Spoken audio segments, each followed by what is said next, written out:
Welcome back to the John Fredericks Radio Network. You're on with Colonel Mike filling in for John.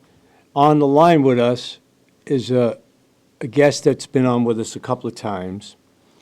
It's been pretty popular lately, the last couple of weeks on Fox News with Tucker, a couple of segments with Glenn Beck, and a host of other shows and programs.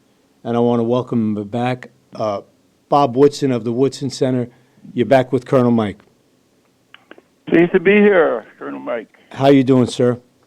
I'm good. Beautiful day in Washington, D.C. Yeah. Sun shining. Uh-huh. Is Yes, Mr. sir. Rogers out there? It's a beautiful day in the neighborhood, right? That's right. Beautiful day in the neighborhood. Well, you know, yesterday we had a little action down here in Richmond. I mean, first it was just, the skies opened up and it was lightning and rain all over the place, but there was no tragedies and, nobody getting hurt. They removed another statue. I think it was Stonewall Jackson, and they're going to put it somewhere until the museum picks it up or whatever. So there was no rioting and looting, so it was pretty cool down here in Richmond. But again, we're back on where do we go from here, Bob Woodson. Let's talk a little bit about the organization you set up to counteract 1619, which is called 1776 Unites, plural. Yeah, of course, you know that 1619 was a design of people at the New York Times who published a series of essays in a special Sunday edition of the magazine, and it falsely claims that America's birthday should not be 1776 but 1619, and that's the date that the first African slaves arrived on the shores of the United States. But it goes on to falsely claim that the Revolutionary War was fought in the protection of slavery. That was one claim, and then they had to retract it after there was such an outpouring of challenges to it. But simply put, what they are saying that because the Declaration of Independence was penned by some of the founding fathers that were slave owners, and therefore, just because it was conceived with this contradiction, therefore, the document that they penned was also false, and therefore it should be disregarded. But it also claims that because America should be defined by its birth defect of slavery, and therefore America, as they conclude, is incurably in its DNA. Racism is in its DNA, and many of the problems facing blacks today in the inner cities are related to the legacy of slavery and later Jim Crow.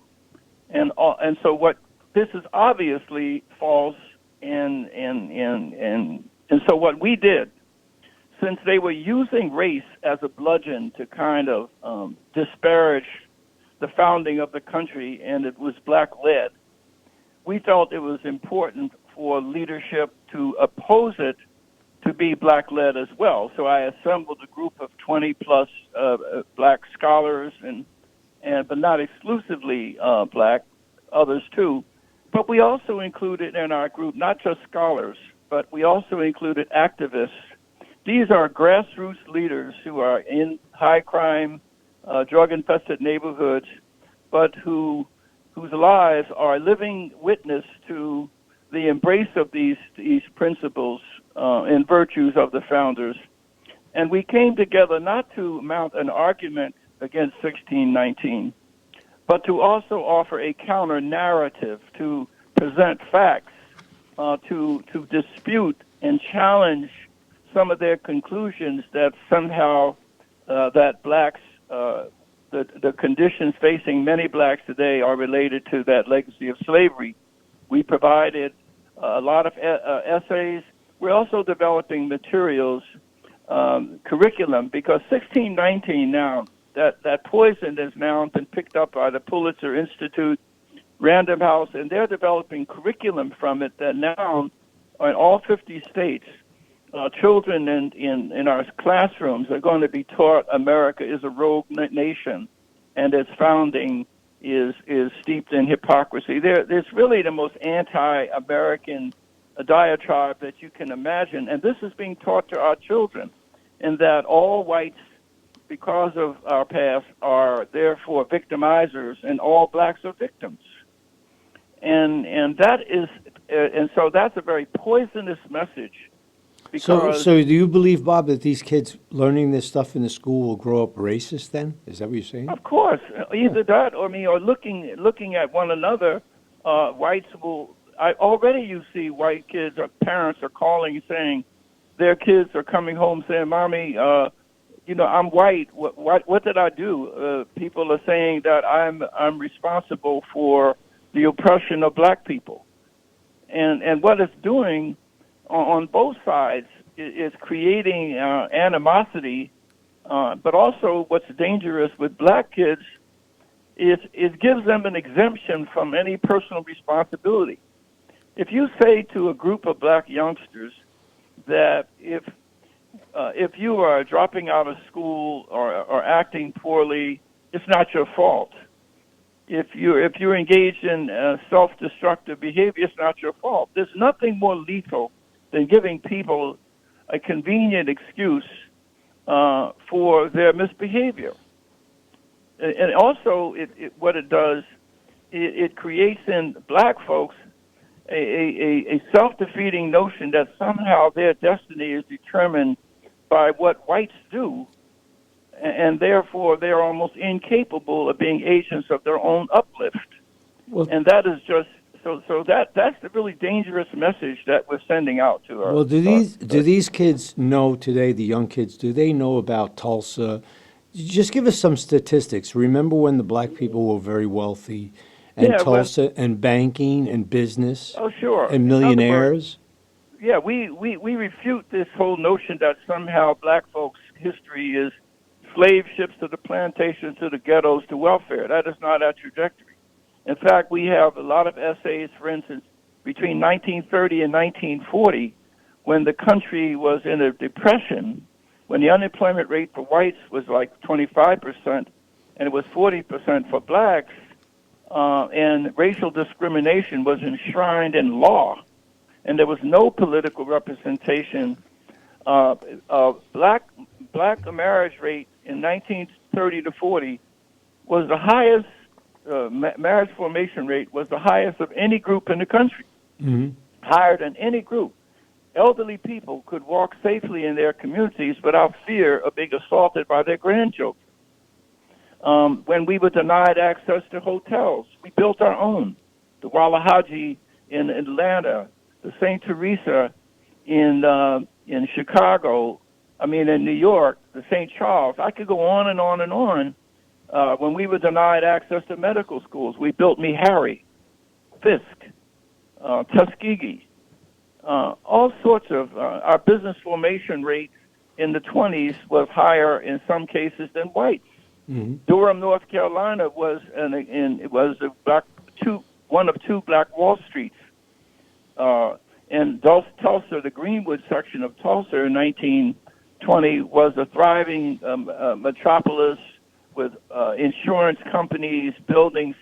6 blacks owned their own private planes. Amazing.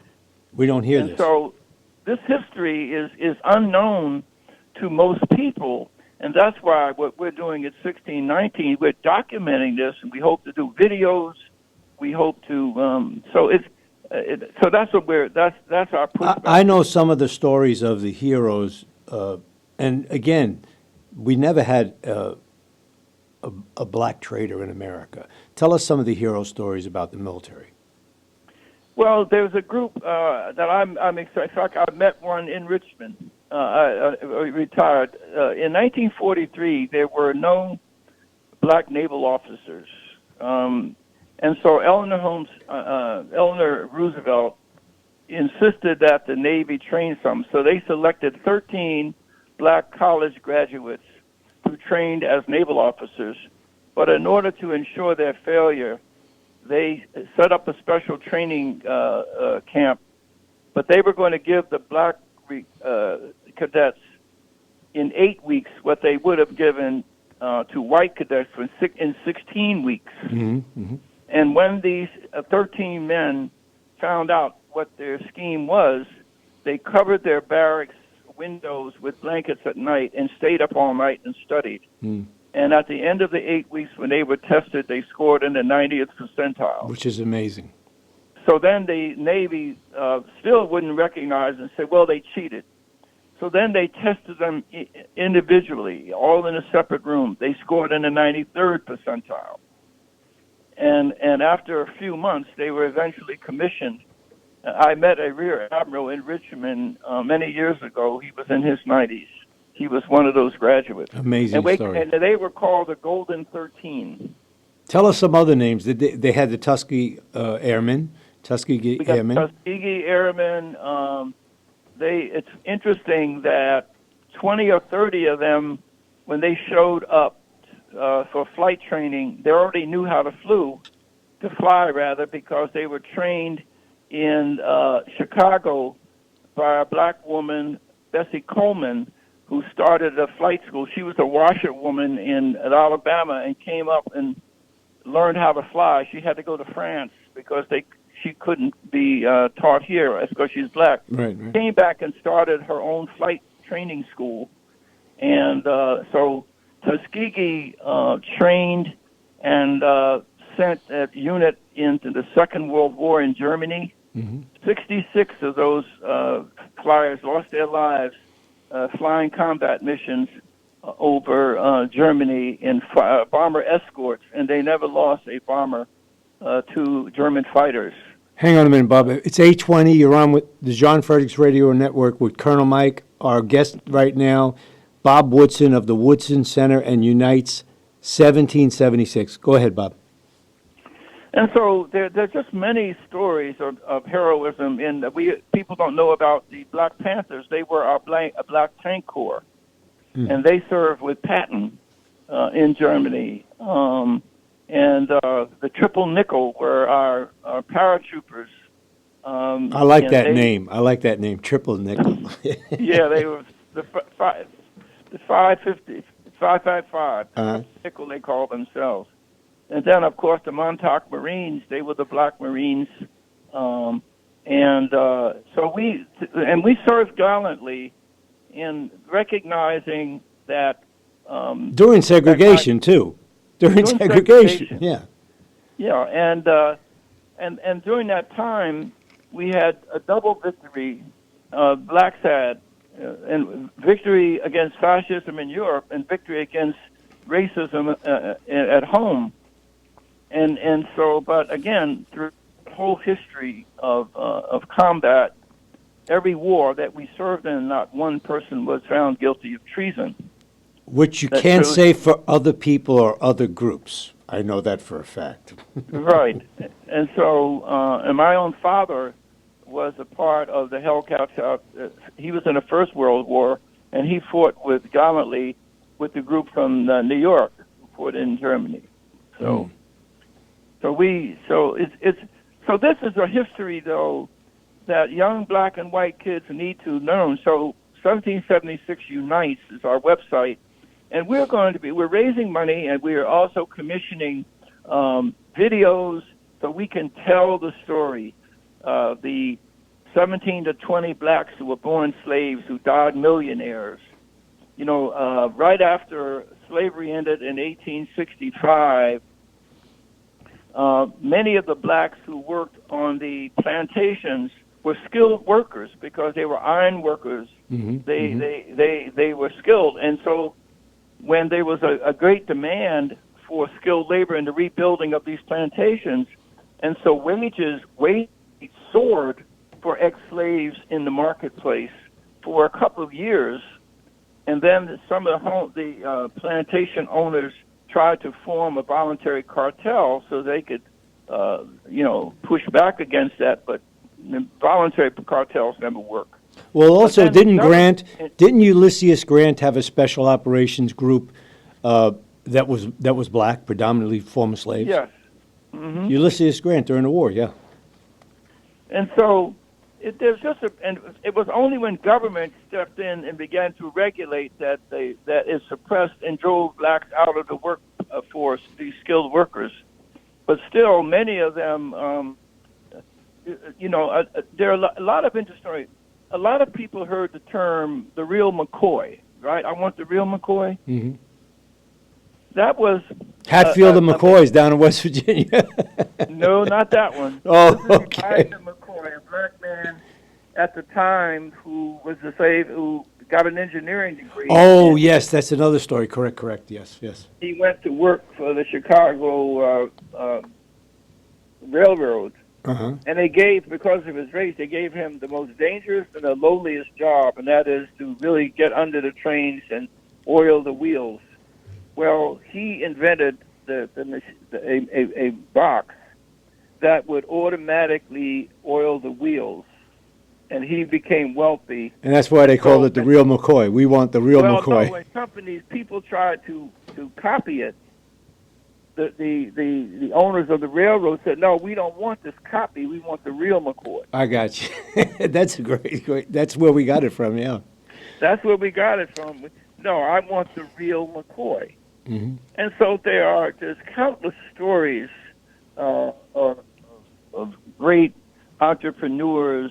A man in Alabama in 1840 was skilled at making heavy bridges out of huge pieces of lumber, and he was in such demand that he was given a pass to travel anywhere in the South.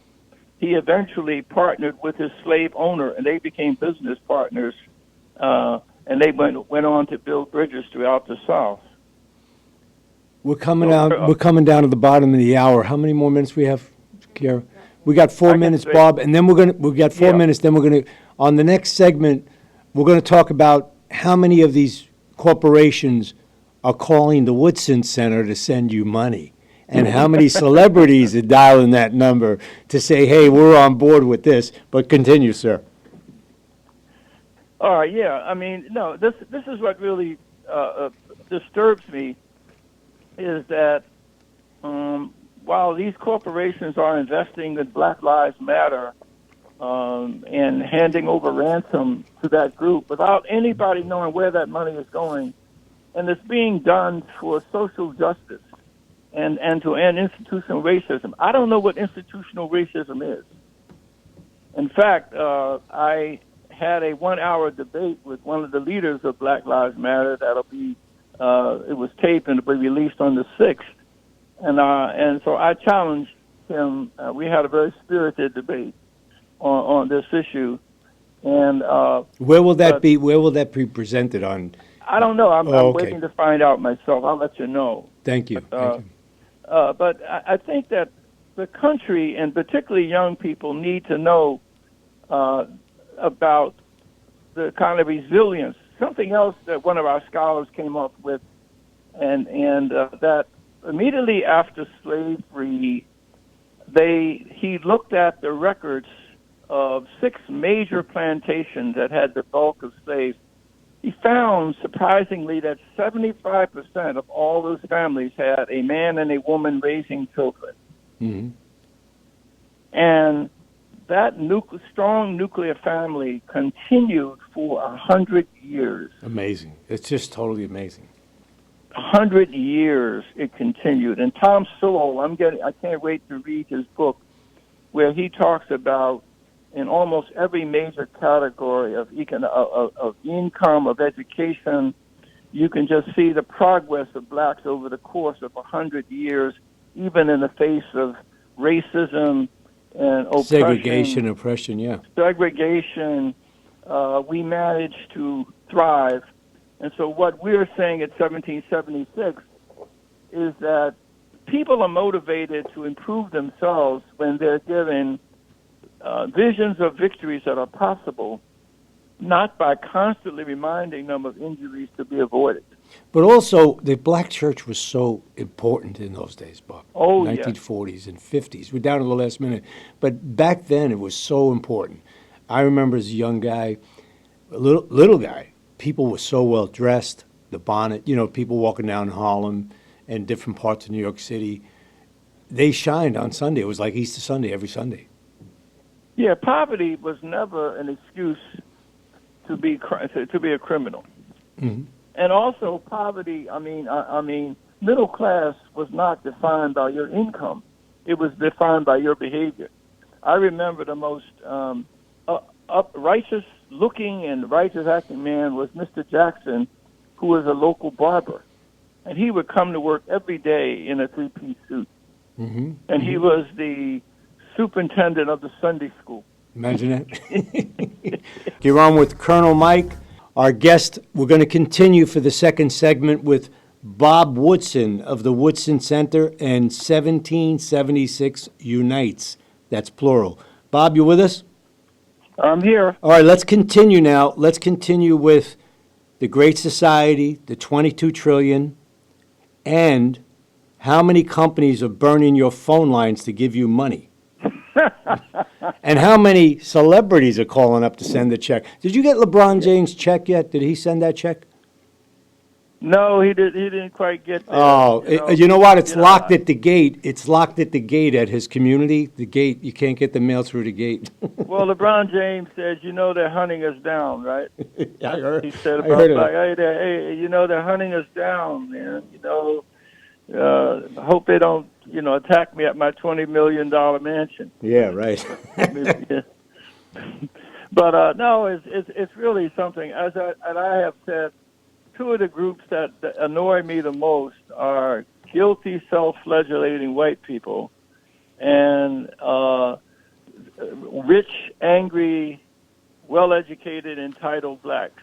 Why is that? Why is that, Mr. Woodson? Well, because they got the least to complain about, but see, if you virtue signal and you say I'm for Black Lives Matter, then it exempts you from doing anything except complaining about what the other side is doing. When I was involved with this discussion with Hawk Newsom, the head of the Black Lives Matter, I asked him, I said, well, if racism is the principal cause, then explain to me why poor blacks have failed in the last 50 or 60 years in cities run by their own people. I mean, when we fought in the civil rights movement, the promise to America and the promise to low-income black Americans is that you're failing because of whites don't care about you and therefore have policies and programs in place that are hostile to your interests. Mm-hmm. So if you elect us, we're going to give you a better deal. Okay, so all of the cities where you have this collection of inequities are run by liberal black Democrats. And that's not a political statement, it's just a statement of facts. And so but I think what they're doing is using race as a roost mm-hmm.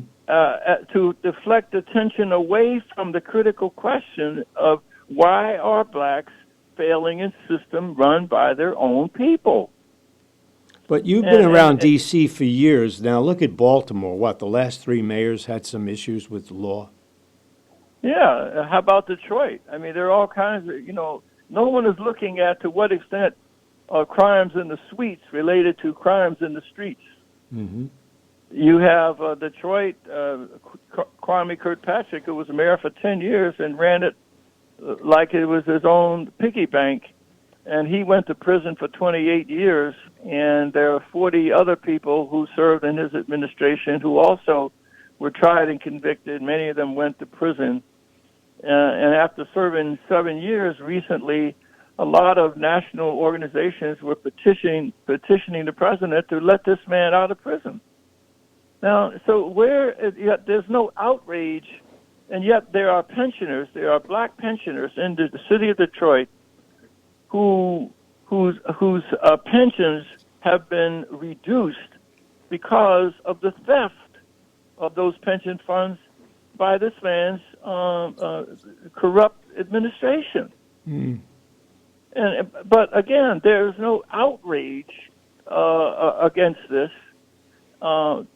And so, but yet they're going to say the problem is institutional racism, and so this is what we have to really fight against. But like I say, because I'm raising these kind of questions and I'm fighting for low-income people of all races, I don't get the kind of support that if I were screaming victim and racism and, I guess there are more guilty white people with money than there are liberated white people with it. Well, Denzel made a big comment. It's on YouTube too. Is that the biggest crime for the black community is fatherless. Yes. Having fathers that are not home, and you could just segue right into the LBJ Great Society 22 trillion, and it's probably 10 trillion more on top of that since then. But go ahead. Right, because up until 1965, as I said, from 1865 to 1965. It was the nuclear family of a man and woman raising children that was the core of the strength and resilience of the black. Plus, our Christian faith served as a protection, a shield against that. But all of that was changed in 1965 with the war on poverty, when the scholars, the sociologists, Cloud and Piven at the Columbia University School of Social Work came up with this. They were socialists, and they say that one of the ways that we can compel the country to begin to redistribute income is to flood the system with black welfare recipients, and therefore it would go bankrupt, and then it would be compelled to distribute income. And so they said if you can just through welfare, separate work from income, it will make the father redundant, and you can replace the father with a welfare check. But then they were and so you had to destigmatize welfare, because in the black community, receiving welfare was stigmatized, and so they then redefined it as reparations as opposed to welfare, and they were helped by the Black Power movement at the time, who also agreed that the nuclear family, Ozzie and Harriet, was Eurocentric and therefore racist. And then the women's movement came along because they were hostile to men, and therefore, so you have those powerful social forces. And at the same time, the hippies were free love and drugs. So you had a combination of forces. But then the government stepped up with John Lindsay, the liberal mayor of Detroit. I remember John Lindsay, yes, I remember And him. then you had the poverty programs opening offices that recruited people into the welfare system. And then you got legal services filing lawsuits against the state from compelling pregnant women to declare the paternity of the child. They said it was a violation of privacy laws. So you had this combination, and what happened, according to Fred Siegel's book, The Future Once Happened Here, you had millions, 3 or 4 million people flowing into the welfare system in cities like New York at a time when the unemployment rate for black men was 4%. There was actually a labor shortage. Mm-hmm. And sure enough, the city went bankrupt. He was one of the worst mayors, Bob. John Lindsay was one of the worst.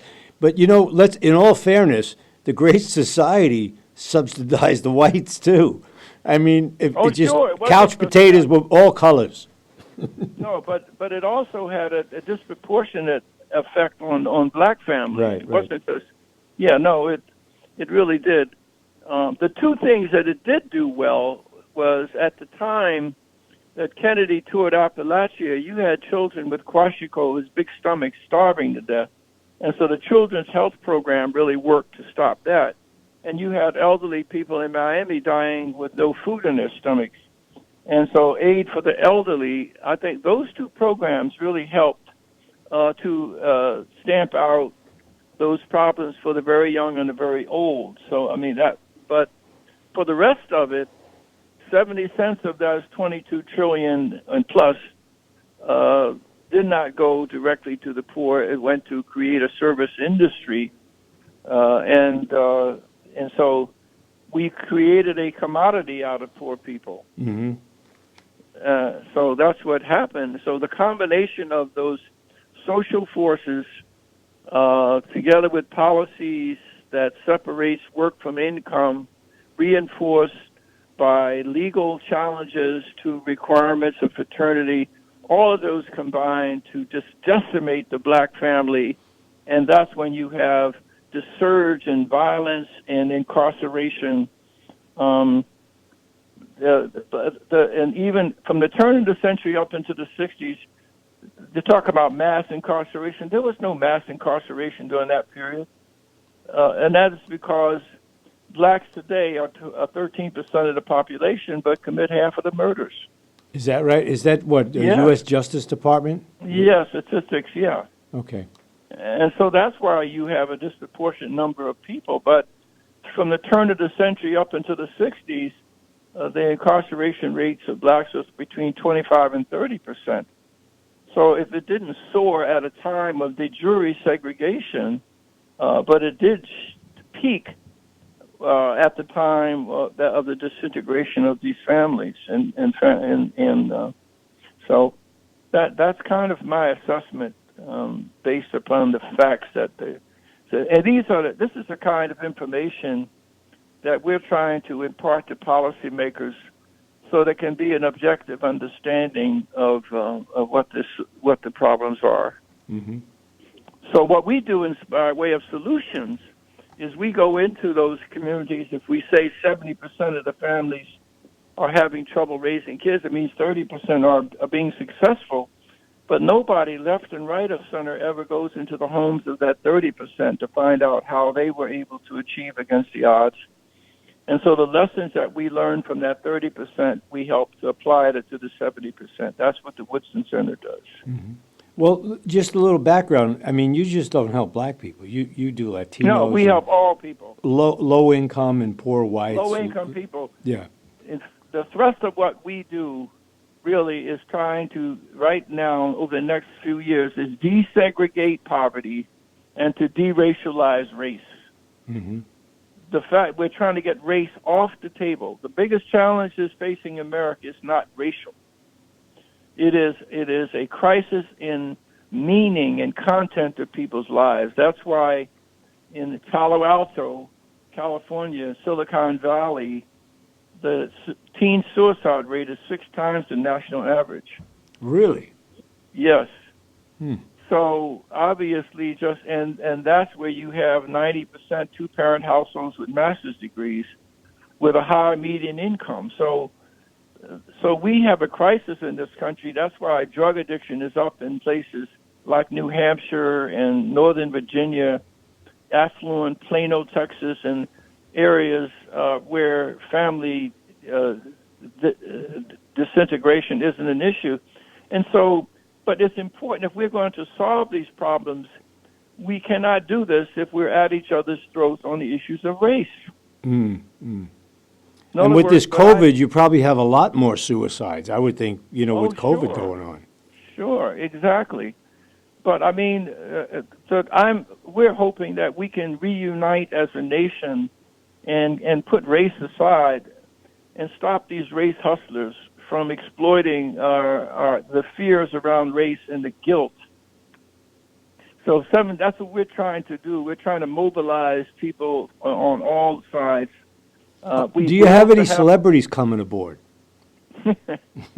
Nope, just people like you, that's all. Okay, I'm a celebrity. I'm Colonel Mike now. Right, that's right, man. But excuse me, I just want to say something. I had invited Bob to a conference a couple years back. You remember that.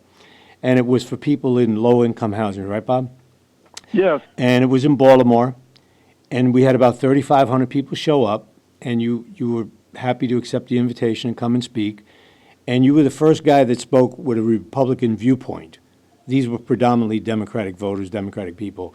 You got a double standing ovation. I'll never forget it. Everybody lined up. I want his autograph. I want his picture. You were like the rock star, but you said it like it was. You told them about what you did back in the neighborhoods with crime and gangs and all that. And, they used to come to these conferences, and it didn't matter if you gave them money. If you were Ben Carson, they hated you. If you were George Bush, they hated you. But when you got up and showed them the other point of view and said, hey, Democrats are not the saints, and you don't have to be black or white to be the saint in the program. You know, if you're getting hustled, you're getting hustled. But I remember it was like 3,500 people, and I don't know if you remember, you got a double standing ovation that day. No, I don't remember. Yeah, but, they were clapping for you. But I know that I have gone into venues that are supposed to, many years ago in Dallas, Texas, I debated Chuck Hamilton. He was the co-author with Stokely Carmichael of Black Power, and there was 1,000 liberal laborites, and I dressed like a black conservative. I had on a dark suit, white shirt, and red tie, because I wanted to fit the stereotype they had. And so I got up, and they were most solicitous. And when he made his opening statement, and I made mine, and there was no debate because they stood up and applauded and came on the stage, and it was over. But I never got invited back. It was the red tie. It was the red tie. But Kermit, what I said to them, I said, you know, a lot of people who suffered and sacrificed in the struggle for civil rights did not benefit from the change, because Dr. King said, what good does it do if you have the right to eat where you choose or live where you choose, if you don't have the means to do it? Right. And means isn't just money.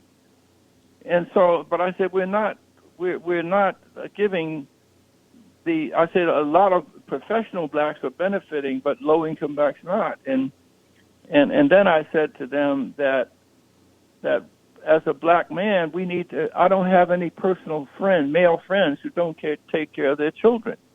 Mm-hmm. And you shouldn't either. And I got a standing ovation. And I said, you black women shouldn't give aid and comfort to a black man who doesn't take care of his children. And I got a standing ovation again. Well, you tell it like it was. What do you got? What news for you? Open for the truth. What news or what would you have for advice for our president? What's going on? I mean, what do you think he did with the community? Say it up.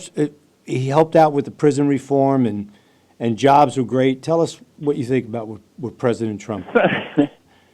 Someone said something that I find interesting. I just wish if Obama had Trump's program, he would be the greatest president. And if Trump had Obama's demeanor, he would be the greatest president.